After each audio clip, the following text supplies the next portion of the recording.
Student learner YouTube চ্যানেলে তোমাদের সকলকে স্বাগত জানাই। আজ আমাদের আলোচ্য বিষয় ষষ্ঠ শ্রেণীর পরিবেশ ও বিজ্ঞান বিষয়ের ফার্স্ট সামেটিভ এক্সাম অর্থাৎ প্রথম পর্যায়ক্রমিক মূল্যায়নের একটা উত্তর সহ নমুনা প্রশ্নপত্র নিয়ে। ফুল মার্কস তোমাদের থাকবে 30 এবং সময় থাকবে 1 ঘন্টা। প্রশ্নপত্রটা তোমাদের সেট নাম্বার 2। সরাসরি স্ক্রিনে তোমরা উত্তর সহ নমুনা প্রশ্নপত্রটা দেখতে পাচ্ছ। 1. সঠিক উত্তরটি নির্বাচন করো। 1x6 = 6। 1. ইস্ট হলো এক প্রকার ব্যাকটেরিয়া, ছত্রাক, ভাইরাস না প্রোটোজোয়া? সঠিক উত্তর হবে ব্যাকটেরিয়া। 2. স্বর্ণলতা হলো এক প্রকার পরজীবী, মিথজীবী, মৃতজীবী না অন্যান্য জীবী উদ্ভিদ? সঠিক উত্তর হবে পরজীবী উদ্ভিদ।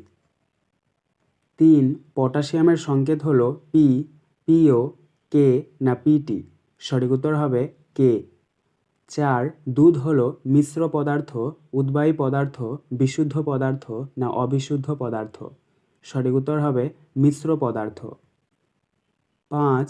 জলের জীবাণু মারা হয় ক্লোরিন দ্বারা, নাইট্রোজেন দ্বারা, বোরন দ্বারা না হাইড্রোজেন দ্বারা? সঠিক উত্তর হবে ক্লোরিন দ্বারা। 6. দুধ থেকে দই হলো একমুখী পরিবর্তন, উভমুখী পরিবর্তন, ভৌত পরিবর্তন না তাপমোচী পরিবর্তন? সঠিক উত্তর হবে একমুখী পরিবর্তন। 2. শূন্যস্থান পূরণ করো। 1x6 = 6। 1. অ্যাজোলা এক প্রকার ড্যাশ, এখানে শূন্যস্থানে বসবে পানা। 2. লিপ ইয়ার এক প্রকার ড্যাশ ঘটনা, এখানে শূন্যস্থানে বসবে পর্যাবৃত্ত। 3. তাপের সুপরিবাহী একটি অধাতু হলো ড্যাশ, এখানে শূন্যস্থানে বসবে গ্রাফাইট। 4. কুইনাইন পাওয়া যায় ড্যাশ গাছ থেকে, এখানে শূন্যস্থানে বসবে সিংকোনা। 5. দ্রবণ সমান সমান ড্যাশ যোগ ড্যাশ, এখানে প্রথম শূন্যস্থানে বসবে দ্রাব্য, দ্বিতীয় শূন্যস্থানে বসবে দ্রাবক, অর্থাৎ দ্রবণ সমান সমান দ্রাব্য যোগ দ্রাবক। 6. স্বর্ণলতা এক প্রকার ড্যাশের উদাহরণ, এখানে শূন্যস্থানে বসবে পরজীবী। 3. নিচের প্রশ্নগুলির অতি সংক্ষিপ্ত উত্তর দাও, যে কোনো 6টি। 1x6 = 6। 1. মৌলিক অণু বলতে কি বোঝো? উদাহরণ দাও। উত্তর: যে সকল অণু গঠনগতভাবে কেবল একই প্রকার পরমাণু দ্বারা গঠিত তাদের মৌলিক অণু বলে, যেমন অক্সিজেন অণু, যার সংকেত হচ্ছে O2। 2. একটি রাসায়নিক সারের নাম লেখো। উত্তর: ইউরিয়া। 3. দই তৈরি করতে কোন ব্যাকটেরিয়ার প্রয়োজন হয়? উত্তর: ল্যাক্টোব্যাসিলাস। 4. ম্যালেরিয়ার জীবাণু শরীরের কোথায় বাসা বাঁধে? উত্তর: ম্যালেরিয়ার জীবাণু শরীরের রক্তে বাসা বাঁধে। 5. কড মাছের যকৃতের তেলে কি পাওয়া যায়?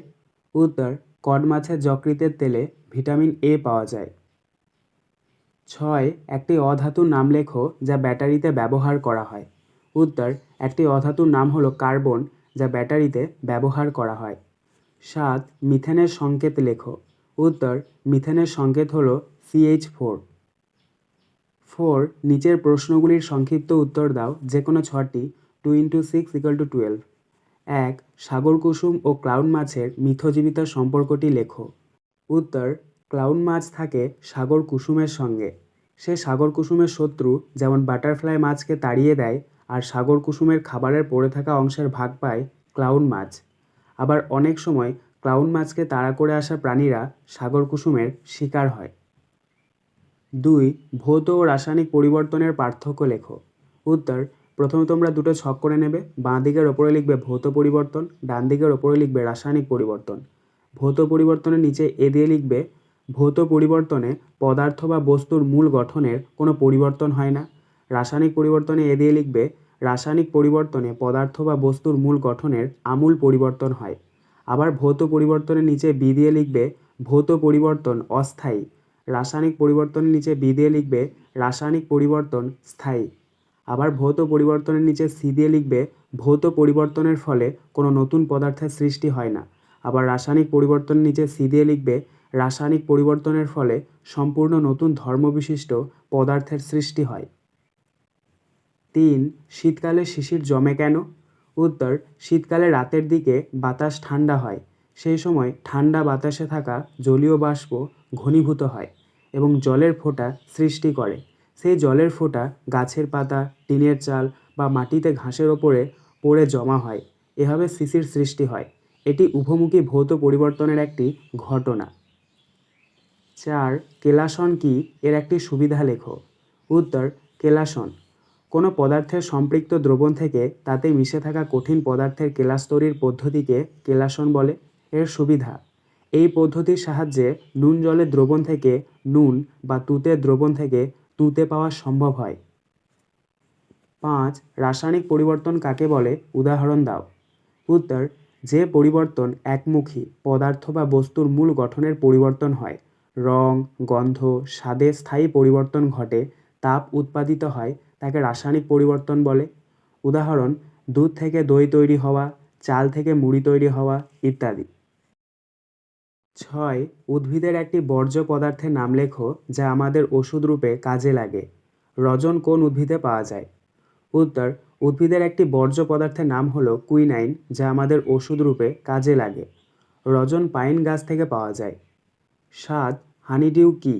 উত্তর: জাপ পোকা গাছের শর্করা সমৃদ্ধ রস শোষণ করে শর্করা সমৃদ্ধ বর্জ্য ত্যাগ করে, এই বর্জ্যের নাম হানিডিউ। আজকের আলোচনা পর্বটি এখানেই শেষ হলো। আশা করি ভিডিওটি তোমাদের ভালো লেগেছে। যদি ভালো লাগে একটা করে লাইক করে দিও। সবশেষে তোমাদের কাছে একটাই অনুরোধ, যারা এখনও পর্যন্ত আমাদের চ্যানেলটিকে সাবস্ক্রাইব করে উঠতে পারোনি, তারা চ্যানেলটিকে সাবস্ক্রাইব করে পাশে থাকা নোটিফিকেশন বেলকে অল প্রেস করে নিও এই ধরনের নতুন নতুন ভিডিও পাওয়ার জন্য। ধন্যবাদ।